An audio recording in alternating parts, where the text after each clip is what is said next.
या कुंदेन्दु तुषार हारधवला या शुभ्रवस्त्रावृता या वीणा वरदंड मंडितकरा या श्वेत पद्मासना या ब्रह्माच्यु शंकर प्रभृतिर्देवैः सदा वंदिता सा मां पातु सरस्वती भगवती निःशेष जाड्यापः।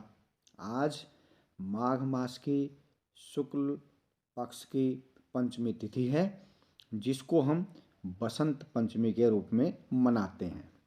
यह दिन ऋतुराज बसंत के आगमन की सूचना देता है। इस दिन भगवान विष्णु तथा माता सरस्वती का पूजन किया जाता है। बसंत पंचमी के दिन घरों में केसरिया चावल बनाए जाते हैं, पीले कपड़े पहनते हैं तथा बच्चे भी पीली पतंगों को उड़ाते हैं। तो बसंत पंचमी की कथा की ओर आगे बढ़ूं, इससे पहले आप सभी से विनम्र निवेदन, जो भी मेरे इस चैनल को प्रथम बार देख रहा है, कृपया वह इस वीडियो को लाइक, शेयर और सब्सक्राइब करने का कष्ट करें। साथ में ही बेल आइकॉन का बटन अवश्य दबाएं, ताकि भविष्य में जो भी वीडियो हो उसका सबसे प्रथम आप अवलोकन कर सकें और आपको उसका नोटिफिकेशन सबसे पहले प्राप्त हो। तो चलिए चलते हैं कथा की ओर। भगवान विष्णु की आज्ञा से प्रजापति ब्रह्मा जी ने सृष्टि की रचना की और सृष्टि की रचना करने के पश्चात वे पृथ्वी पर आए तो उन्होंने चारों ओर सुनसान तथा निर्जन दिखाई दिया। उदासी से सारा वातावरण मूक सा हो गया था, जैसे किसी के पास किसी प्रकार की कोई भी वाणी न हो, आवाज न हो। इस उदासी तथा मलिनता को दूर करने के लिए ब्रह्मा जी ने अपने कमंडल से जल छिड़का। उन जल कणों के वृक्षों पर पड़ते ही चार भुजाओं वाली एक शक्ति उत्पन्न हुई, जो दो हाथों से वीणा बजा रही थी तथा अन्य दो हाथों में पुस्तक तथा माला धारण किए हुए थी। ब्रह्मा जी ने उस देवी से वीणा बजाकर उदासी दूर करने को कहा। उस देवी ने वीणा बजाकर सब जीवों को वाणी प्रदान की और इसी देवी का नाम सरस्वती पड़ा। यह देवी विद्या की देवी, बुद्धि की देवी और स्वरों को देने वाली है। इसलिए आज के दिन हर घर में और हर विद्यालय में सरस्वती का पूजन किया जाता है। माता सरस्वती के विषय में कहा गया है, अपूर्वः कोपि कोशोऽयं विद्यते तव भारती व्यतो वृद्धिमायाति क्षयम् आयाति संचयात्। अर्थात हे विद्या की देवी महाभारती सुरभारती, आपका यह खजाना कुछ अनोखा ही है, जो खर्च करने पर निरंतर बढ़ता चला जाता है और संचित करने पर क्षीण हो जाता है, नष्ट हो जाता है। इसलिए विद्या निरंतर अभ्यास यदि हम करते हैं तो वह बढ़ती चली जाती है, और यदि हम अभ्यास नहीं करते हैं तो यह क्षीण होती जाती है, नष्ट हो जाती है। और लक्ष्मी और सरस्वती भी एक दूसरे से विपरीत हैं। जहाँ सरस्वती खर्च करने से बढ़ती है, वहीं लक्ष्मी खर्च करने से घटती है। एक अन्य बात, लक्ष्मी को प्राप्त करने के लिए विद्या रूपी ज्ञान का होना अत्यावश्यक है, जिससे हम लक्ष्मी को प्राप्त कर सकते हैं। परंतु लक्ष्मी के द्वारा विद्या को प्राप्त नहीं किया जा सकता है। अन्य एक विशेष बात, सरस्वती होने पर विद्या को हम प्राप्त करते हैं, लेकिन अन्य दो कारणों से भी लक्ष्मी को पाया जा सकता है। वे अन्य दो कारण हैं, या तो हम किसी धनी परिवार में उत्पन्न हो तो वहाँ से हम लक्ष्मी प्राप्त करते हैं, या हमारी कोई बहुत बड़ी लॉटरी लग जाए तो हम लक्ष्मी को प्राप्त कर सकते हैं। अन्यथा लक्ष्मी को प्राप्त करने का साधन मात्र सरस्वती ही है, विद्या ही है, ज्ञान ही है। तो इसलिए आज उस पवित्र दिन को, बसंत पंचमी के दिन, हम माँ सरस्वती की पूजा करें, प्रार्थना करें, अर्चना करें और उनसे यही मांगें कि आप हमें बुद्धि प्रदान करें।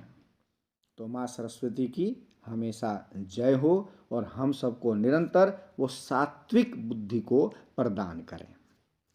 आज ही एक अन्य विशेष बालक का जिसने शहादत दी, उसको भी याद करना अत्यावश्यक हो जाता है। वीर हकीकत राय, जिन्होंने धर्म के लिए अपने आप की बलि दे दी। तो चलिए वीर हकीकत राय के विषय में जानते हैं। वीर हकीकत राय का जन्म 1719 ईस्वी में पंजाब के सियालकोट नगर में हुआ था। वे अपने पिता भागमल व माता गोरा जी के इकलौते पुत्र थे।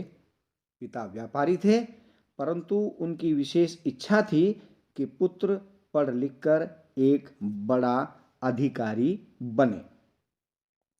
उस वक्त के शासकों ने आदेश दिया कि जो फारसी नहीं जानता है वह किसी भी प्रकार से सरकारी नौकरी के योग्य नहीं है, अर्थात उसको सरकारी नौकरी नहीं मिलेगी। इसलिए पिता ने बालक हकीकत राय को फारसी सीखने के लिए एक मदरसे में भेज दिया, जहाँ पर पढ़ने वाले अधिकांश छात्र मुसलमान थे और पढ़ाने वाले मौलवी जी थे। एक दिन मौलवी जी नहीं मदरसे में पहुँचे तो अन्य मुस्लिम बालकों ने दुर्गा के विषय में कुछ अपमानित करने वाले शब्दों को कहा। यह सुनकर के हकीकत राय जी ने कहा कि आपको यह शोभा नहीं देता कि आप मेरे किसी देव या देवी का अपमान करें। यदि मैं आपकी बीबी फातिमा के विषय में ऐसा कहूँ तो आपको कैसा लगेगा। यह सुनते ही उन सभी मुस्लिम बालकों ने बालक को पीटा और तब तक मौलवी जी आए तो मौलवी जी के सामने उन्होंने कहा कि इस बालक ने बीवी फातिमा का अपमान किया है। यह सुनकर के मौलवी जी उसको काजी के पास ले गए और काजी के सामने पेश किया तो काजी ने उनको कहा कि या तो बेटा आप मुस्लिम धर्म धारण करें, अन्यथा आपको फांसी की सज़ा दे दी जाएगी। यह सुनकर के बालक हकीकत राय के माता पिता वहाँ पहुँचे और उनसे कहा कि कृपया करके आप एक दिन का समय दें, हम अपने बालक को समझा लेंगे। यह सुनकर के रात्रि के समय माता पिता हकीकत राय के पास पहुँचे और उसने कहा कि बेटा आप मुस्लिम धर्म को अपना लो, इससे तुम्हारी जान बची रहेगी और हम भी तुम्हें देख लेंगे क्योंकि तुम हमारी इकलौती संतान हो। यह सुनकर के वीर हकीकत राय ने अपनी माँ से कहा कि आपने मुझे शिक्षा दी थी कि अपने धर्म, अपने समाज और अपने देश के लिए हमेशा अडिग रहना, तो आज मैं जब उस कार्य को कर रहा हूँ तो आप ऐसा क्यों कर रहे हैं।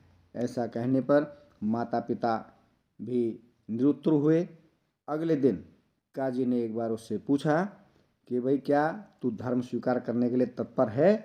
तो वीर हकीकत राय ने एकदम साफ मना कर दिया कि मैं अपने धर्म को परिवर्तन नहीं करूँगा, परिवर्तित नहीं करूँगा।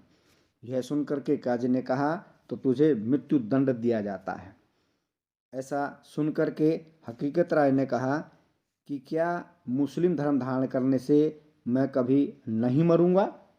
यह सुनकर के काजी ने कहा ऐसा मजाक क्यों कर रहा है, खाक तो एक दिन सभी को होना है। यह सुनकर के हकीकत राय ने कहा जब एक दिन सभी को खाक होना है तो कुछ दिन बाद होने से मैं आज ही मृत्यु को अपने गले लगाने के लिए तत्पर हूँ। यह सुनते ही काजी ने आदेश दिया कि इस बालक को गर्दन तक जमीन में गाड़ दो और इस पर पत्थर बरसाओ। तो उसके काजी के हुक्म का पालन किया गया और वीर हकीकत राय को जमीन में गाड़ दिया गया। सिर ऊपर था और अनेकानेक दूसरे लोगों ने उस पर पत्थर मारने आरंभ किए और पत्थरों के लगने से वह बालक बेहोश हो गया और तुरंत ही ऐसा देख करके जल्लाद ने तलवार से वीर हकीकत राय की गर्दन को काट डाला। वह दिन 4 फरवरी 1734 का था, अर्थात आज ही के दिन बसंत पंचमी का वह समय था जिस दिन वीर हकीकत राय ने अपने धर्म के लिए अपनी शहादत दे दी। गुरु गोविंद सिंह जी के 2 बच्चों ने भी इसी प्रकार धर्म के लिए शहादत दी थी।